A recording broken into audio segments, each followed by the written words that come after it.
రాష్ట్రాభివృద్ధికి వెన్నుదన్నుగా నిలిచే వ్యవసాయ రంగానికి బడ్జెట్లో ప్రభుత్వం పెద్దపీట వేసింది.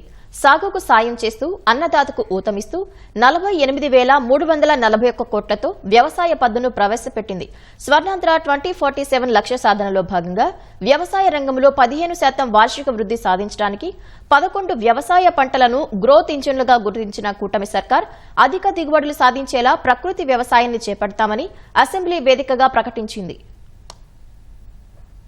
గత 5 ఏళ్లు నిర్జీవంగా మారిన వ్యవసాయ రంగానికి జీవం పోసేలా 48,341 కోట్లతో మంత్రి అచ్చెన్నాయుడు వార్షిక పద్దును ప్రవేశపెట్టారు. రైతులకు భారం లేకుండా విత్తన పంపిణీ, వడ్డీ లేని రుణాలు, ప్రకృతి సాగు, వ్యవసాయ పరికరాలపై రాయితీలకు భారీగా కేటాయింపులు జరిపారు.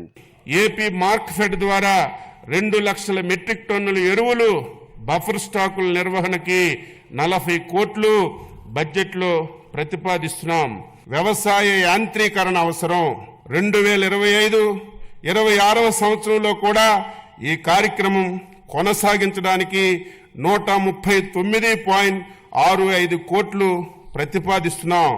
వడ్డీ లేని రుణాల పథకం కింద ఖరీఫ్ 2024 కాలాలు పంట రుణాలపై వడ్డీ రాయితీ కోసం 2025-26లో 250 కోట్లు ప్రతిపాదిస్తున్నాం. వ్యవసాయ శాఖకు 2025-26వ సంవత్సరం వార్షిక బడ్జెట్లో మొత్తం 12,401.58 కోట్లు ప్రతిపాదిస్తున్నాం. వ్యవసాయ బడ్జెట్లో ఉద్యాన రంగానికి ఊపిరి పోశారు. ఏకంగా 930 కోట్లు కేటాయించారు. సహకార శాఖకు 239 కోట్ల రూపాయలు ప్రతిపాదించారు. పట్టు పరిశ్రమ, మార్కెటింగ్ శాఖలకు కేటాయింపులు జరిపారు. 2025-26వ సంవత్సరానికి ఉద్యానవన శాఖకి 930.88 కోట్లు బడ్జెట్లో ప్రతిపాదించాం. 2025-26వ సంవత్సరానికి పట్టు పరిశ్రమ అభివృద్ధి కోసం 96.22 కోట్లు బడ్జెట్లో ప్రతిపాదిస్తున్నాం. మార్కెట్ జోక్యాన్ని అందించడానికి ధరల స్థిరీకరణ నిధి ఏర్పాటు కోసం 300 కోట్లు బడ్జెట్లో ప్రతిపాదించాం. మార్కెటింగ్ శాఖకు 315.32 కోట్లు ప్రతిపాదిస్తున్నాను. సహకార శాఖకి 239.85 కోట్లు బడ్జెట్లో ప్రతిపాదిస్తున్నాను.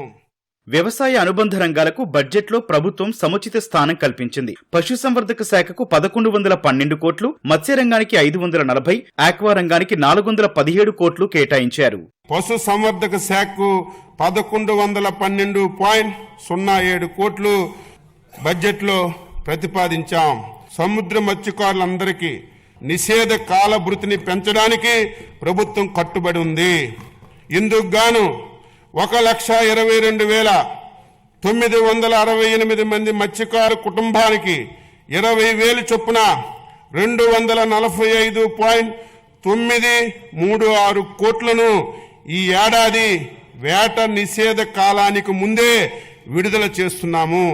ప్రభుత్వం చేసినటువంటి వాగ్దానం ప్రకారం PMMSY పథకం కింద 417 కోట్లు ప్రతిపాదించాము. మత్స్యరంగ అభివృద్ధికి 540.089 కోట్లు ప్రతిపాదించడమైంది.